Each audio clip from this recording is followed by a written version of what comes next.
कई बार जब आप इंटेल के सीपीयूज़ के बारे में सर्च करते हैं तो वहाँ पे आपको लास्ट में कुछ सफिक्स देखने को मिलते हैं।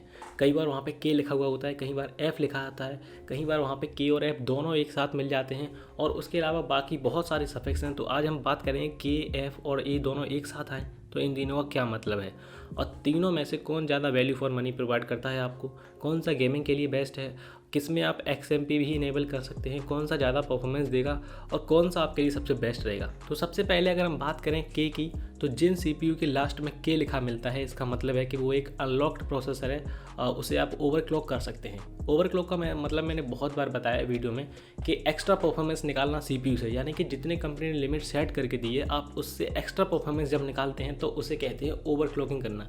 ओवरक्लॉकिंग करने से पहले आपको एक चीज़ और समझनी पड़ेगी कि ओवरक्लॉकिंग करने के लिए आपका जो मदरबोर्ड है वो भी ओवरक्लॉक को सपोर्ट करता हो तभी आप कर पाएंगे, नहीं तो फिर अनलॉक प्रोसेसर लेने का कोई मतलब नहीं बनता है। अब हम बात करें दूसरे नंबर पे एफ की, तो जिन CPU के लास्ट में एफ लिखा होता है इसका मतलब होता है it require a discrete graphic card, यानी कि वो इंटीग्रेटेड ग्राफिक कार्ड सपोर्ट नहीं करते हैं, उसमें आपको एक्सटर्नल ग्राफिक कार्ड लगाना पड़ेगा।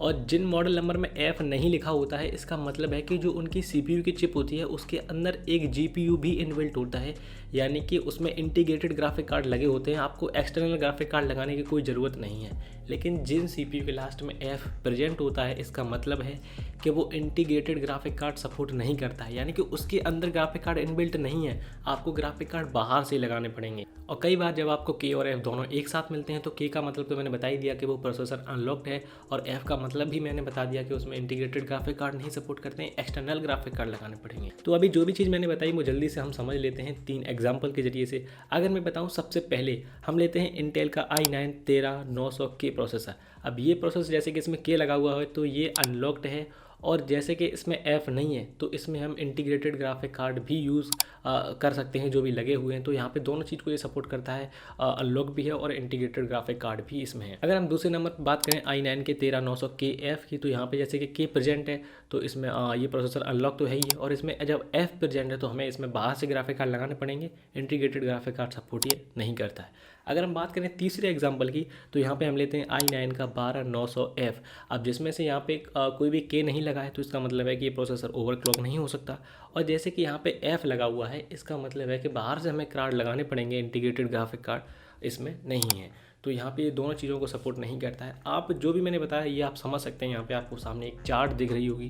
अब हम इंटीग्रेटेड ग्राफिक कार्ड के बेनिफिट के बारे में भी बात कर लेते हैं। तो सबसे पहले अगर मैं बेनिफिट बताऊँ आपको, तो आप बिना किसी एक्सटर्नल ग्राफिक कार्ड के आप इंटीग्रेटेड ग्राफिक कार्ड के थ्रू ही कोई भी मॉनिटर को कनेक्ट कर सकते हैं और बेसिक टॉक अलाउ कर सकते हैं अपने CPU और मॉनिटर के बीच में। अगर हम बात करें यहाँ पे दूसरे बेनिफिट की, तो इंटीग्रेटेड ग्राफिक कार्ड जो होते हैं वो इंटेल के क्विक वीडियो सिंक्रोनाइज को सपोर्ट करते हैं, जो कि हमें एक एक्सटर्नल हार्डवेयर लगाना पड़ता है जो वीडियो की एनकोडिंग और डिकोडिंग को फास्ट करता है। और यहाँ पे आपको पहले से ही वो देखने को मिल जाता है, आपको कोई भी एक्सटर्नल हार्डवेयर लगाने की ज़रूरत नहीं पड़ती है। अब यहाँ पे अगर हम कॉस्ट की बात करें तो सबसे कॉस्टली यहाँ पे हमको के सीरीज़ वाले प्रोसेसर देखने को मिलते हैं। उससे हम थोड़ा डाउन आएंगे तो वहाँ पे हमको के और एफ दोनों एक साथ देखने को मिल जाएंगे, और उससे थोड़ा और हम कम आएंगे तो वहाँ पे हमें एफ सीरीज़ का प्रोसेसर देखने को मिल जाते हैं। जो सबसे कम बजट वाले होते हैं वो एफ सीरीज़ के ही होते हैं, उनमें भी आपको ग्राफिक कार्ड बाहर से लगाने पड़ते हैं। तो बात करें अगर हम गेमिंग की, तो गेमिंग में जैसे कि सभी को पता है कि प्रोसेसर की जो पावर होती है वो बहुत ज़्यादा कंज्यूम होती है। तो ऐसे में अगर हमारे पास एक अनलॉक्ड प्रोसेसर होगा तो वो काफ़ी अच्छा रहेगा गेमिंग के लिए।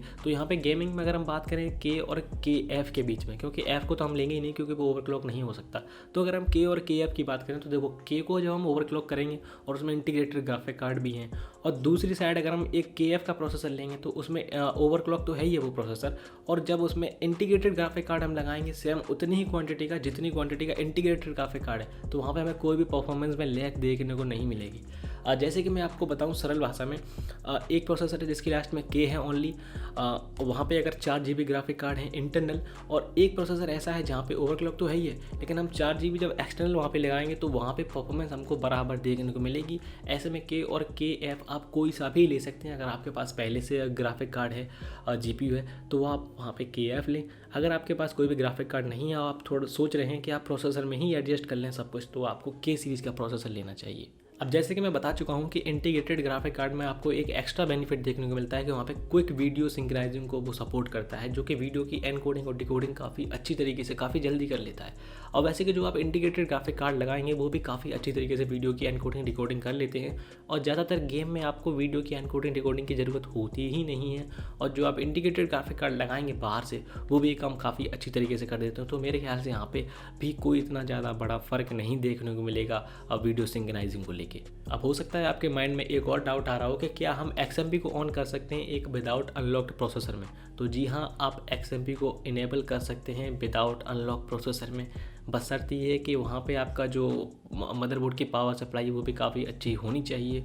और दूसरे नंबर पे, जैसे कि मैंने बताया, कुछ लोगों को नहीं पता होगा कि XMP क्या होता है। जैसे कि K सीरीज़ के प्रोसेसर जो होते हैं वो अनलॉक्ड होते हैं, उनकी एक्स्ट्रा परफॉर्मेंस जो हम निकालते हैं। तो आज के टाइम पे जो रैम चल रही है वो DDR रैम चल रही है, तो जो मेमोरी की स्पीड और टाइमिंग को बढ़ा दे, यानी कि जो रैम है उसकी स्पीड और टाइमिंग को बढ़ा दे, उसे कहते हैं XMP, एक्सट्रीम मीडिया प्रोफाइल इसका फुल फॉर्म होती है। बट ये सारी सिमिलर कॉन्फ़िगरेशन आप मैनुअली भी कर सकते हैं। तो फाइनली अगर आप मेरा ओपिनियन जानना चाहते हैं तो मैं ये सजेशन दूंगा कि आप पहले ऑनलाइन चेक करें और लोकल मार्केट में भी चेक करें कि ये तीनों प्रोसेसर आपको किस किस रेट में मिल रहे हैं। अगर वहाँ पे आपको ज़्यादा डिफरेंस नहीं मिल रहा है देखने को प्राइस में, तो मैं प्रेफर करूँगा हमेशा आप K सीरीज़ के प्रोसेसर लें।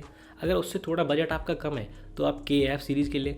अगर उससे भी थोड़ा बजट कम है, बिल्कुल लो बजट है, तो वहाँ पे आप F सीरीज़ को प्रेफर करें। तो आई होप आपके सारे डाउट क्लियर हो गए होंगे इस वीडियो में। अगर कोई भी डाउट रह गया है तो वो आप मुझसे कमेंट में पूछ सकते हैं। वीडियो पसंद आए तो वीडियो को लाइक कर सकते हैं। तब तक हम मिलेंगे किसी और वीडियो में किसी और टॉपिक के साथ। धन्यवाद।